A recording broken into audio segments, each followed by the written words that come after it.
बड़ी ही हसीन है. You and mom, they were just sitting like in shock, and I was losing it. Like I was running around like screaming. There's like certain moments where you remember your dad used to do this with me, or like something had come up. There's an acceptance now, you know, as time goes. I feel like the way the messages we're getting from people, I feel like that's how they should remember him. I mean, in terms of he was a loving, energetic, youthful, positive. humble. You know, he never seemed like like the insecure type either. Like as his career path was changing, so you know, he was just content at all stages of his life when he started as well. Yeah. Just content always. So I feel he managed to figure out that secret to happiness. ये ना हो तो क्या फिर बोलो ये जिंदगी है.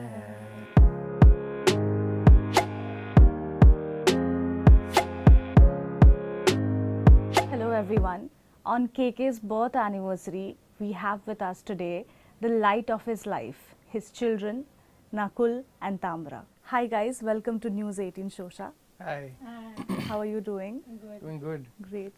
Tell me, was your father always big on birthdays, celebrations? I mean, it depends what you categorize as a celebration. Yeah. For us, it would be 4 of us hanging out, probably at a hotel somewhere, or at home, eating then cake. just eating food.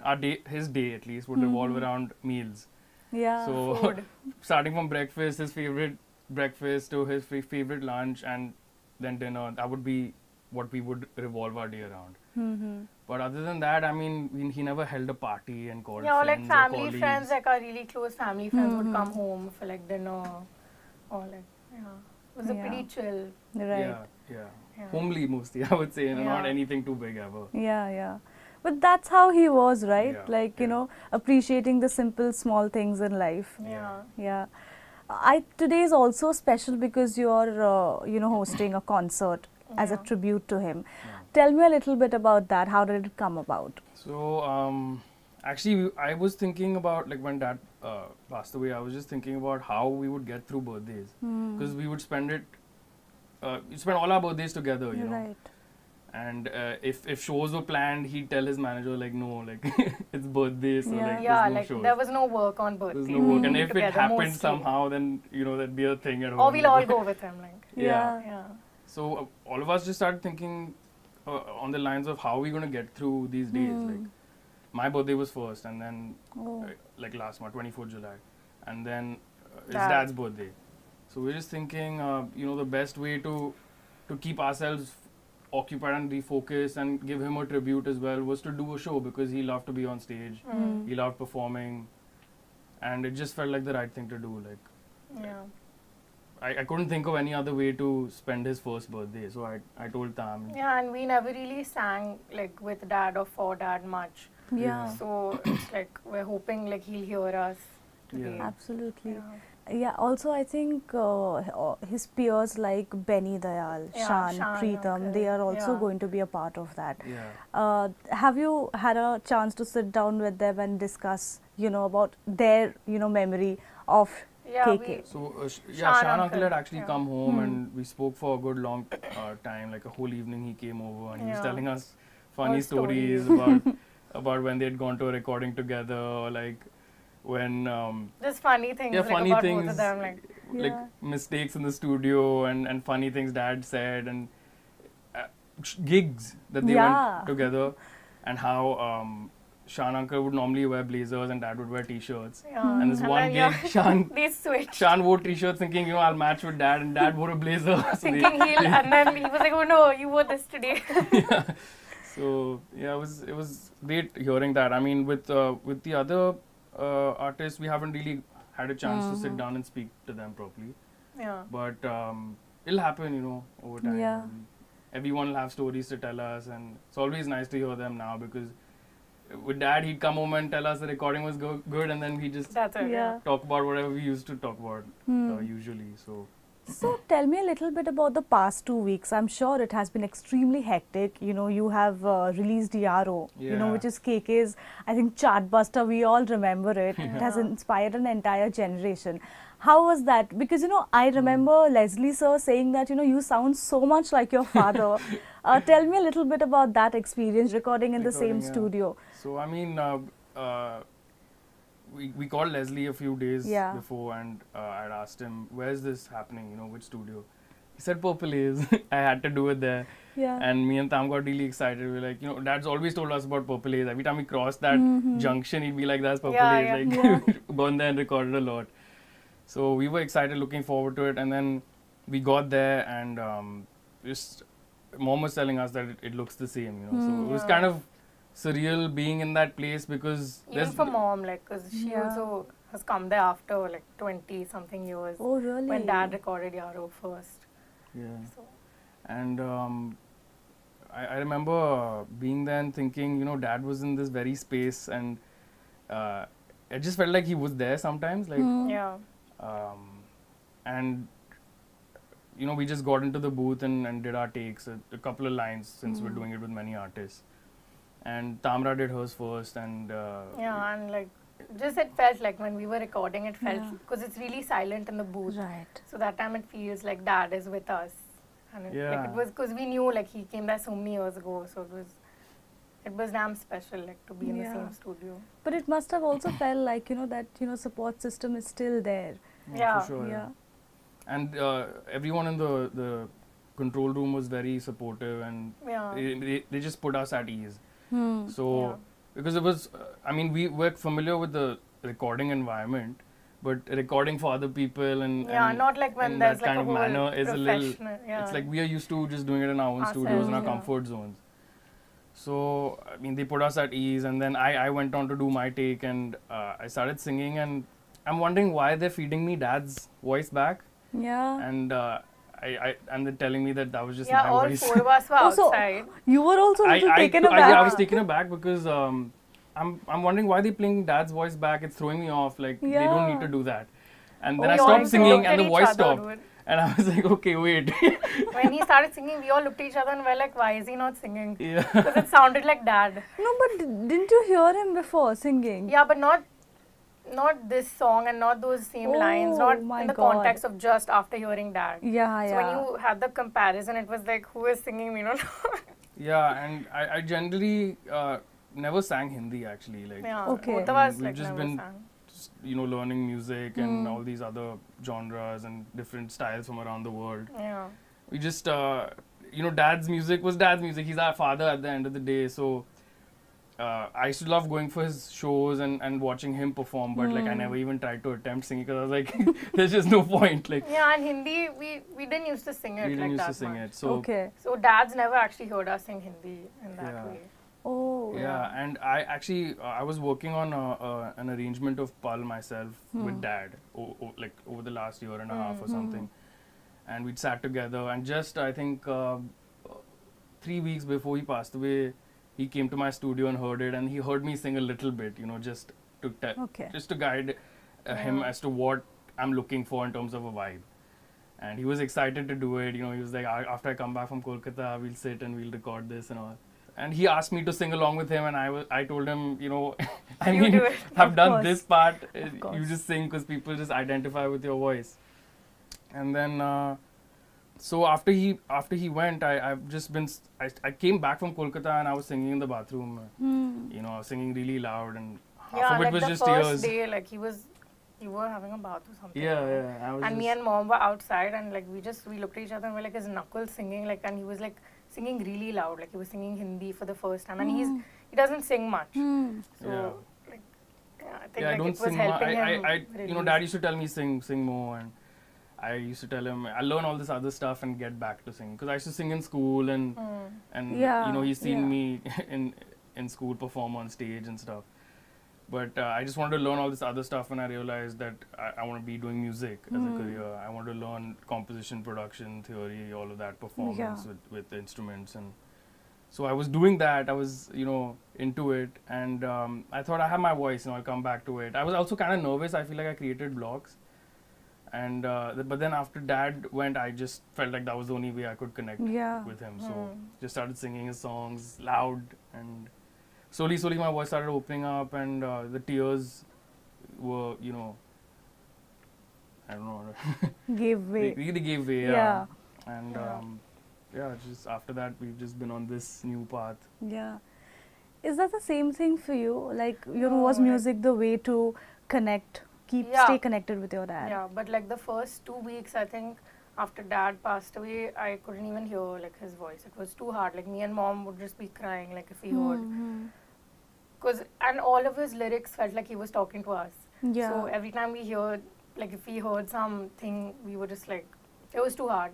But then Nakul actually started singing so much that we got used to it in the beginning. And then everyone kept playing his music, so we got used to it. Yeah. And then now when I sing also, I feel like I'm singing to Dad.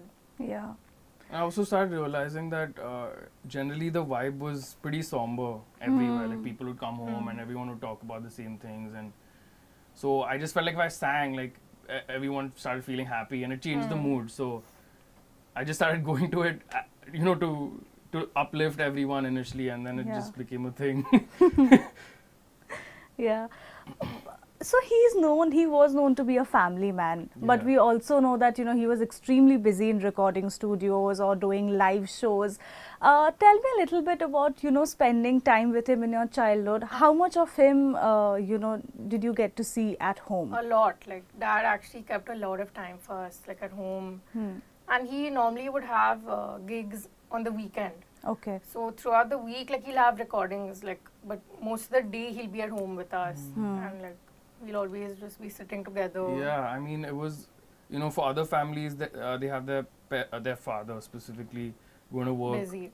for 75-80% of the week, but it was switched with Dad. And for us, like when we were small, some days like on a Tuesday morning, we think like, okay, we have to get up and go to school. They'll come to us and Dad'll be like, okay, let's go to Pune now at like 4 a.m. in the morning. And we're like, cool. Yeah, I mean, he loved doing that, you know. In fact, the last 5 years, he'd asked us quite a few times. We were busy with our own things. He'd ask us, you know, let's go for 5 days, a week. Yeah. Just out of the blue, you know, we'd just gone for a short break, and he'd come and he'd want a break again. And I'd tell him, no, Dad, you know, like I just want to get into a routine a little bit, and we'll go after a month or two. And now I just feel like, you know, we should have taken all those chances, because we always felt like we had a lot of time, you know. I mean, even when I should think about the fact we're talking about us going to do the show with Dad's band and all. Dad used to keep, like, he used to tell me, like, just come and open for one gig of mine. Like, you know, come in the start, sing one of your songs or sing with me. And I'm really shy. So I used to be like, I can't sing on your stage because, like, it's too big. I want to grow towards that slowly, I used to say. But now I just feel stupid for, like, not singing taking with an Dad. opportunity, Well, it's never too late. You are doing what you always wanted you to do.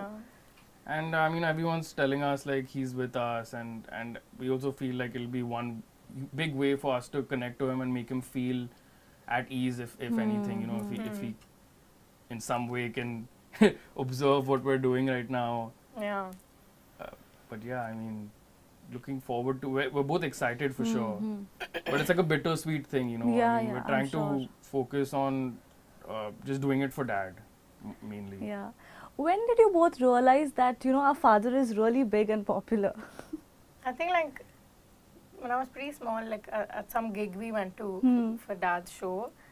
And the first, maybe, like, the memory that I have of one of his gigs, we had to run out, like, before his last song. Yeah. And we had to go wait in the car because Dad will just leave before his last song gets over, he'll leave. Because if he waits, like, people will just rush. Yeah. So Dad's manager, Hitesh uncle, will come to me, Mom and Nakul, and he'll be like, okay, chalo, we need to go. So we were like, okay, fine, we're going sitting in the car, and then Dad will just come running, like, to the car, and, like, while he's, like, almost still singing. Yeah, and I'll give the mic and we've gone. There's been times when there've been 5 bouncers around him, protecting him from the crowd that managed to see him run. And one gig, I remember, I don't know if it was Delhi or somewhere, and we got into the car and people weren't letting the car move. And Taamara was also pretty young. and they weren't letting him move. Yeah. You know, they wanted the window to open, and they want. I mean, if he gets out of the car, it's going to be at least 2-3 hours minimum of him 4 just hours taking once pictures. they said that when Dad if he did got that. caught. Yeah. And Dad, you know, I mean, 1-2 people is okay in terms of taking pictures and autographs, but he couldn't take too much more of that. And if we went out to a mall and people started recognizing him, he'd be like, okay, let's go.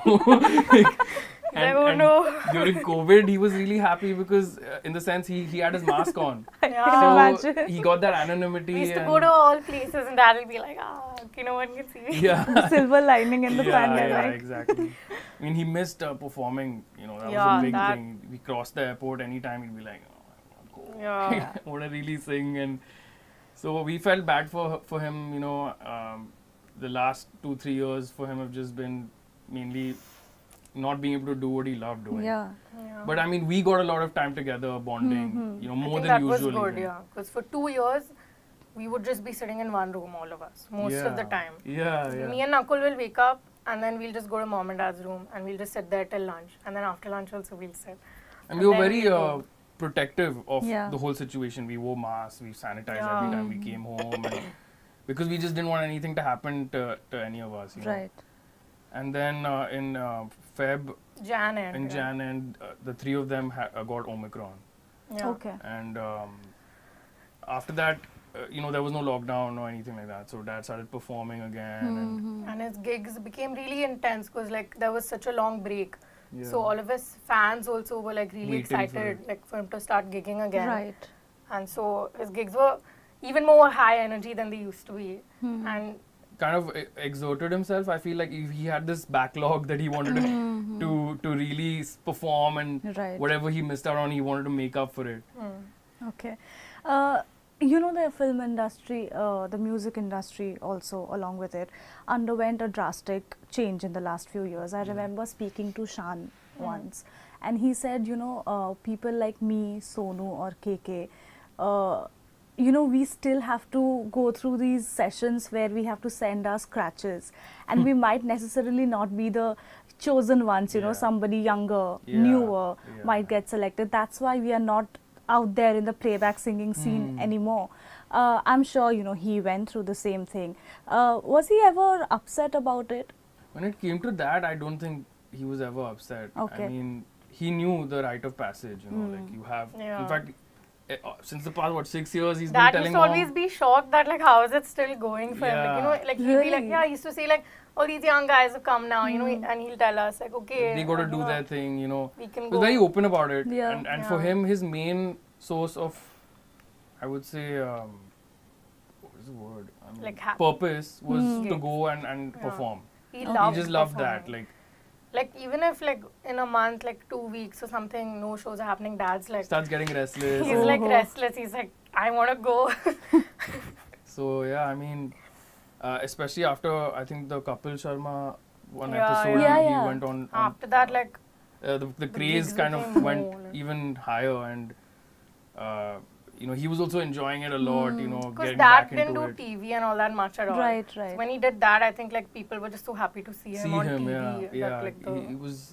He's like a elusive character. You know, you don't see much of him anywhere, and he was always of the mind that I don't need to show my face.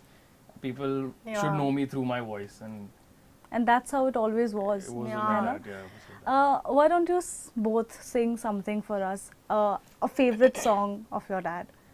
यारो दोस्ती बड़ी ही हसीन है, ये ना हो तो क्या फिर बोलो ये जिंदगी है.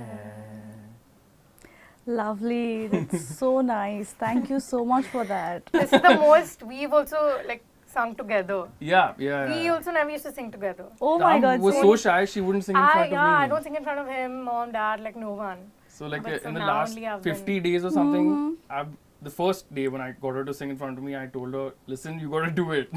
Like you just gotta sing. And then she sang in front of me, and I was just shocked because I'd never heard her in person. And it was very like, it was a very big thing for me also because I've never like sang in front of you. So I also cried after that because it was like everything channeling everything. tell me a little bit about, when we first heard that he's not there anymore. Of course, we as fans, we were taken aback. Yeah. I can only imagine what it would have been for you as a family. What was the journey like, guys, from that anger to acceptance? It's back and forth. Okay. Obviously, like in the beginning, it was a lot of anger and confusion, like with state of shock as well. I mean, when I got the news, the doctor told me, I didn't know how to react. I mean, I couldn't even cry because I just couldn't process what was happening. You and mom, they were just sitting like in shock, and I was losing it. Like I was running around like screaming because I was not understanding what had happened. And then, but so that was happening for a while. Like I think all of us were in shock for a long time. Yeah. And then slowly only we started getting sad. Because then we realized, like, okay, this is real, like this has happened. Yeah, and then there's like certain moments where you remember your dad used to do this with me, or like something had come up. Like I saw a lamb burger on Zomato on some place I was ordering from, and dad used to always ask me, there's no place that has a lamb burger. And I said, no dad, nobody really wants a lamb burger. And I saw that burger and I was just thinking, like he won't be able to have it. Yeah, and it just, those kind of some little things would get me emotional. Small, like even like breakfast, like me and dad, like we used to love idli. Yeah. And so whenever like mom will make idli, we both will sit there and we'll eat like an unreasonable amount of idlis we would eat. And that day, like the first time when we made it, we were just crying because it was so hard to eat without him. Like we used to go for haircuts also together. I mean, that was another thing we did together. So when I went for my haircut after 2-3 weeks after dad passed away, it was a whole family thing. Like we used to all go together to cut our hair for some reason. Wow. And after my hair was Fam cut, jam. yeah, and dad would look at me and be like, good haircut, and it just felt weird not having that reaction. So those kind of things are the only times when we feel like it bubbles up again. Right. Otherwise, there's an acceptance now. As time goes, I can think about him and have a happy memory and not feel grief, intense grief. I can look at it in a more positive light. But yeah, occasionally when you're not in a good mood or if you're a little idle, that's where it goes, your brain. Yeah, especially like, cause now like if we're busy with stuff, we're like, okay, fine, we're busy with this. But the second like the work is done, we just sit for like 5 seconds and we're like, oh no. Like then it comes like one big wave, it comes back. But it's better like than earlier. True. And I think 3 of us are like pretty strong as a family. Like at least like we have each other. So every time one of us feels sad, like we'll talk to the other. And it's better. Right. Like you said, there's always a back and forth with feelings that happen. But it's also said that when you lose a parent, you gain a guardian angel. And who is going to look after you forever. Lastly, guys, tell me, how do you want people to remember your dad? I feel like the way the messages we're getting from people, I feel like that's how they should remember him. I mean, in terms of he was a loving, energetic, youthful, humble, positive, genuine person. I mean, those adjectives I feel are apt enough because that's who dad was. Even at home, I mean, just an amplified version of that. And the people he was close to, he cherished a lot, and he wasn't, I don't know, he never seemed like like the insecure type either, like as his career path was changing. So, he was just content at all stages of his life when he started as well. Just content always. So I feel he managed to figure out that secret to happiness in life. Because he was happy in the beginning, he was happy as his work reduced during COVID. The only thing that got him down was that I couldn't perform. That's what he used to always say. But other than that, he was just always happy. We always wanted to go for holidays. In fact, we had just planned a trip to Italy the day before he left for Kolkata. That whole Sunday, we just sat together. And like they had gone for a while. They went for like 10 days to Pune and Kochi, mom and dad. So when they came back, like dad was there for 1 day with us. And that whole day we just planned like a trip to Italy. And he was really looking forward to I love Italian food. So he really been telling me, I'll take you. So I mean, that's how he was, you know, always excited and just ready to seize the day, you know. I feel like more so than somebody my age. Yeah. At his age, he was just on it every day. He wanted to do something, and if he was tired, then it's like, let's watch something and chill. It was never like, oh, I didn't do anything. Or it was just whatever happens, go with the flow. And he loved life. He loved life, Yeah. Well, on that note, thank you so much for doing this. This means a lot to us. Thank you. And all the very best. Thank you. The sky is your limit. Thank you so much. Bye. Thank you.